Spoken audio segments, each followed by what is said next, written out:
అందరి కోసం ఒక చిట్కా అండి. కరివేపాకు తెచ్చుకుంటాం కదండి మనం, బాటిల్లో వేసి ఉంచినా వాడిపోతుంటుంది. దానికి ఏం చేయాలో చూపిస్తాను చూడండి.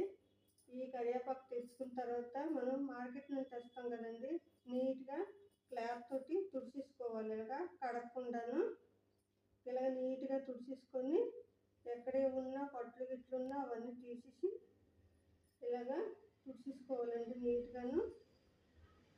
చూడండి ఎలా తుడుచుకున్నాను. కట్టుకుంటే తీసి పడేయాలండి. ఇవన్నీ పడేసి నీట్గా తుడిచేసుకొని ఇలాగా బట్టలు వేసి ఉంచిన ఆ కలర్ మారిపోతాయండి. కరివేపాకు కోసం క్లాత్ తోటి తుడిచేసుకోవాలి నీట్గా. మొత్తం తుడిచానండి.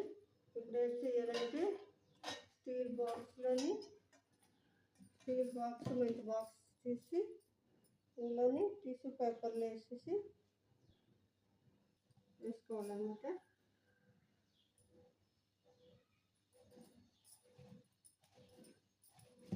ఇవి వేసుకొని దీంట్లోనే అంతా కరివేపాకు వేసుకోవాలి.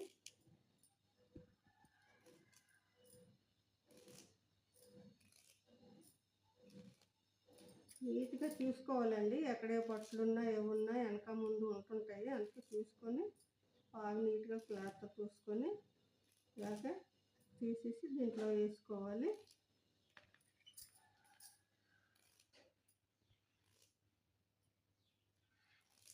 ఇవ్వటండి అంత తీసి పెట్టేసాం కదా, ఇలా పెట్టేసుకొని ఈ బాక్స్ పెట్టుకొని ఫ్రిడ్జ్లో పెట్టుకోవాలండి. మొత్తం ఫ్రిడ్జ్లో పెట్టుకుంటే మీకు ఎన్ని రోజుల వరకైనా ఉంటుంది, 20 రోజుల వరకైనా ఉంటుంది. మేము 6 రోజులకి ఒకసారి తెచ్చుకుంటుంటామండి.